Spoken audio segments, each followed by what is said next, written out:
What's up guys, CJ here and welcome back to another all-new Hybrid Network News Flash. Another day, another update on Amazon Prime's upcoming Lord of the Rings series, although this one took a little bit longer than I would have liked. That's right, today we have another update to the interactive map, which we've linked in the description below and you can find on Amazon a week to the day of the last update, which came just 2 days after the first update, the publishing of the map. So who knows what kind of pattern or schedule they're following here.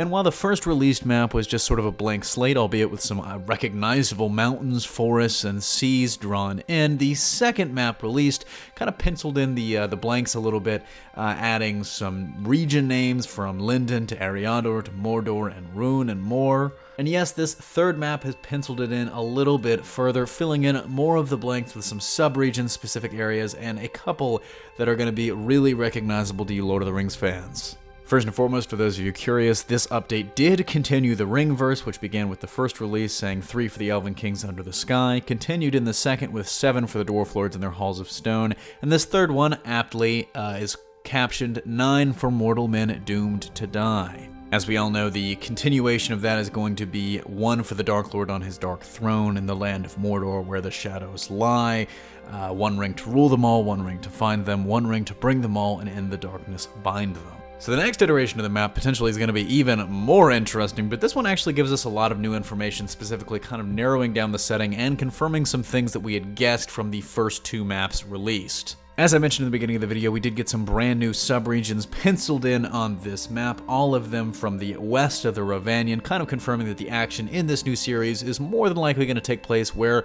all of the action in The Hobbit and Lord of the Rings took place. We're not going to go far east to Rhûn or south to Harad, or north even for that matter to Faradwaith. We're going to stick pretty squarely, in that western side of Middle-earth.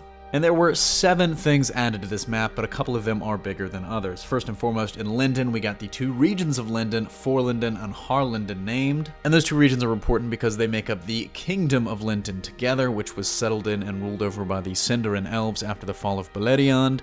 Specifically, Forlindon is important because that's where Gil-galad lived. There's a lot of speculation that we might see him in this series, just given the setting. A lot of other elves, though, lived in Harlindon, specifically Celeborn and Galadriel both lived there.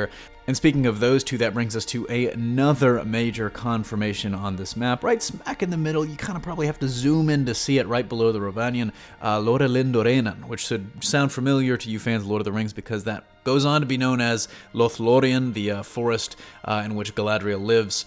In the events of the Lord of the Rings series, she moves there with her husband Celeborn after they leave Eregion sometime in the late Second Age. Specifically, the fact that it's referred to as Lorelin is really important because that kind of suggests that it's before they move there or before the Sindar influences really hit that area.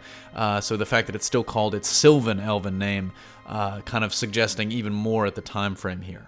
Far below that on the interactive map, which you're really going to have to zoom in to see, we also now see the region of Belfalas listed, and that's really important because it was another Sindarin colony, so a lot of elven things going on here, which we'll talk about in a little bit. It also has some interesting impacts with the Númenóreans, specifically the people that fled the destruction of Númenor, some of the Dundain.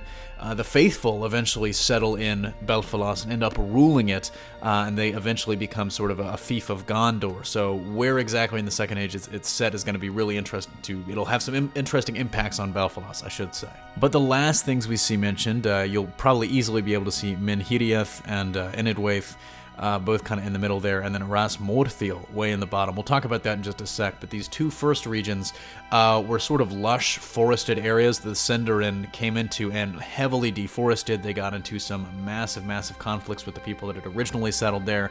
So potentially that'll maybe be a big conflict in this series as the elves versus the early men of Middle-earth. But the last thing that's listed on this map, way in the bottom, you're going to have to zoom in on the map for this one, Ras Morthiel, is really interesting because this is specifically the name of a specific mountain, the last mountain in the White Mountain chain, right there on the coast. And we have no idea why they single out this mountain in particular. It's known in the lore potentially for being the home of the Drúdain, a race of wild men that had lived in Middle-earth for some time and eventually left towards the end of the Third Age, that largely kept to themselves. So maybe they're getting lumped in with the other inhabitants of Minhiriath and Enidwaith as sort of people caught in this conflict with the elves being sort of conquered and colonized by the elves in a little way. I'm personally going to be really interested to see what happens in the next update, because that's specifically that line of the Ringverse is going to get into Sauron specifically, and if this is about the forging of the Rings of Power, which it could be, seeing as it's now all but confirmed that this series is going to focus on the elves in the Second Age from what we've been given in this map. Sauron's a major player in that, and specifically, I can't wait to see what the map is going to be updated with for that line of the Ringverse. And as a last little note here, the compass in the bottom left of the map actually has changed this time. It was some runic lettering in the first two iterations. In this version, it's actually Tengwar script, which is the Sindarin language that fits for north, south, east, and west here. And why the change is made, who knows, but just another piece of evidence that this series is going to largely center around the elves. Let me know in the comment section down below what you make of this news, but that's going to do it for me here. Thanks for watching. Don't forget to smash that like if you like what you saw, subscribe for more great content every single day, and consider turning on your notifications to be alerted every time we upload a new video. Signing off, this is CJ, and I'll see you next time.